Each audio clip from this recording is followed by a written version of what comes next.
Well, hello everybody and welcome back to the channel. This is David Bianco.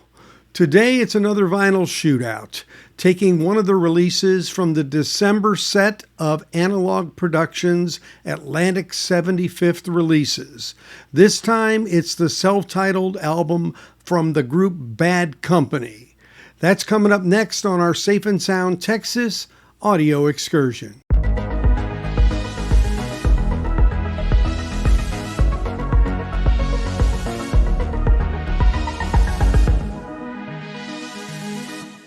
So the band Bad Company was formed in 1973 with members Paul Rogers, Mick Ralphs, Boz Burrell, and Simon Kirke.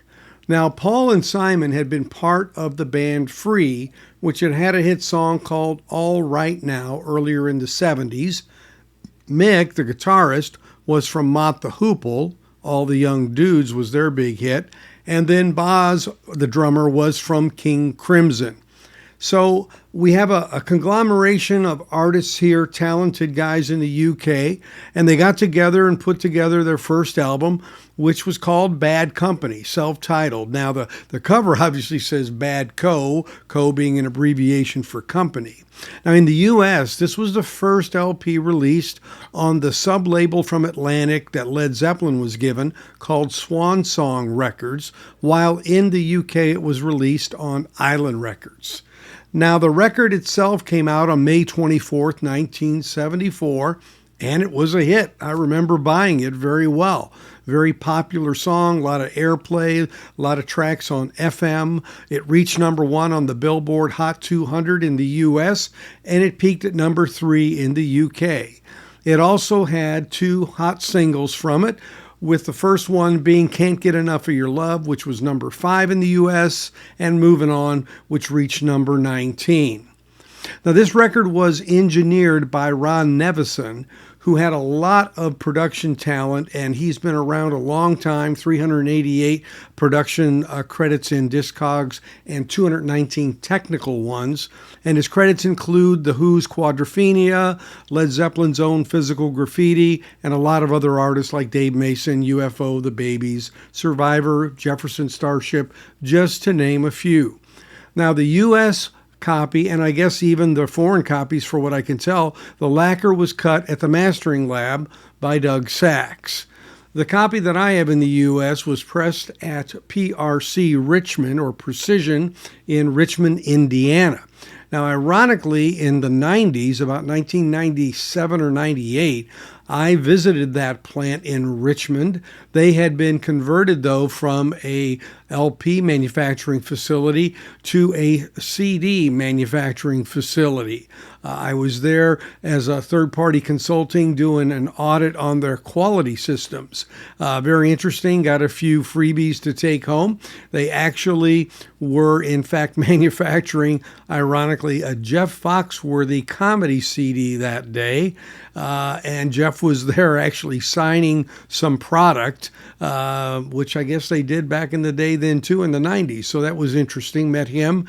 And it was an interesting process to see how CDs are made. One day I'll talk about that. But we're talking about vinyl here, of course. So I'm going to be comparing that copy I've had since release day, basically, to the new Analogue Productions release, which is on 2 LPs at 45 RPM.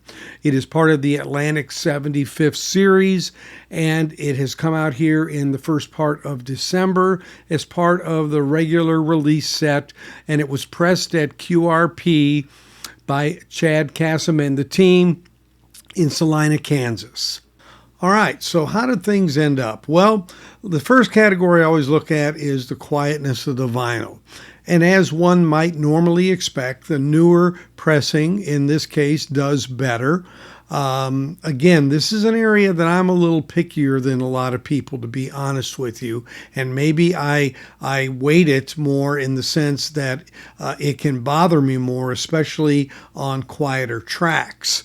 So in this case, the Analogue Productions being extremely quiet, but not quite dead quiet, got a 9 out of 10, whereas the original got a 7.5 out of 10.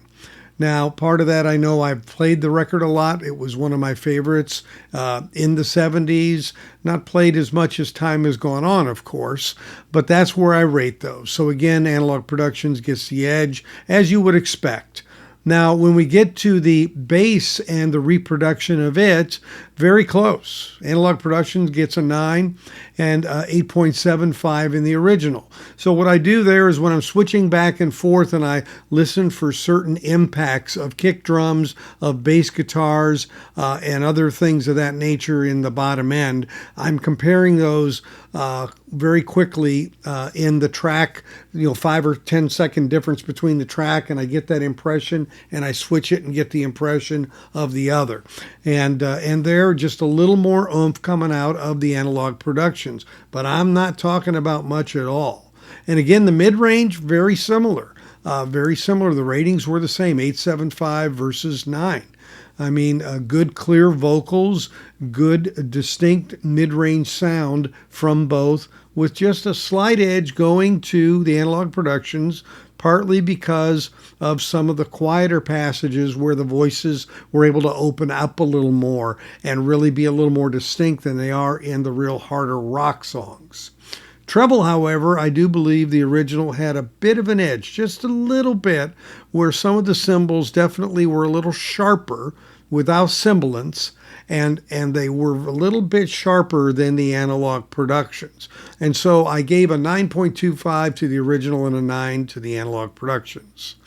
Now, the imaging or openness and airiness versus having a little bit maybe more of a compression to it, the Analogue Productions got a 9, whereas the original got an 8.5. And this was especially evident when you're listening to quieter tracks, quote unquote, the less rockin' tracks like Ready for Love, Bad Company, those two songs in the early parts of the song, and then Seagull and Don't Let Me Down. So those songs in those particular areas gave a little more openness, and you could hear a little more kind of just a broader sense of dynamics versus the original, which seemed, I say, a tad compressed, just trying to push it just a little bit. And so that was very pleasing on the Analogue Productions. It kind of brought those songs into a new area of appreciation for me. Whereas the rock songs were very similar between the two for the most part. So when you tally this all out, you can see here with the Analogue Productions, you got 9s across the board. So the average of that's going to be 9. Anybody could figure that one out. But the other one took a little calculator, had to add those up, divided by 5, and got 8.45. Again, take away the vinyl issue there and the quietness of it, and these are very close to one another. So, it's a matter of what you think in terms of, if you got an OG that is quiet to you, you're probably really close on these. Now, if these quieter songs are really ones that you like, you're going to definitely hear a better soundstage and imaging with the Analogue Productions. There's no doubt about that on those. But honestly, as you might imagine, when you get to the songs that are a lot more rockin', that impression isn't nearly as strong. So again, it's a matter of making these choices. Analogue Productions has done a very strong job on this. We got to remember, we're looking at a tape that's 50 years older almost. And these things all have to be taken into consideration. But again, you can pick up an original of this in the market in the U.S. for, between 10 and 20 bucks, maybe less. But I think if you want a good, decent copy that isn't worn badly or has at least a VG plus to it in terms of the vinyl, you're going to spend closer maybe to $20. So, from a cost standpoint, you got to look at what the difference is. Do you want to spend that extra to get the best version that you can? Or is it an album that you just like and it's good enough just to have what you have or to get what you get for an original? But again, I go back to the fact these originals are no slouches. And that becomes more and more evident as we go through catalogs like this. And, that's a good thing, in the sense that everybody can win. And I think that's always a great outcome when it comes to listening to music. So those are my thoughts on this particular release of Bad Company and the Atlantic 75th from Analogue Productions. Thanks for watching as always. If you haven't subscribed, please consider doing so by clicking on the bell below, and a thumbs up or like is appreciated, as are any comments you might have. I've got some more reviews coming and other surprises as we move from 2023 to 2024. Again, thanks for joining me, and we'll catch you on our next Safe and Sound Texas audio excursion. Take care, everybody.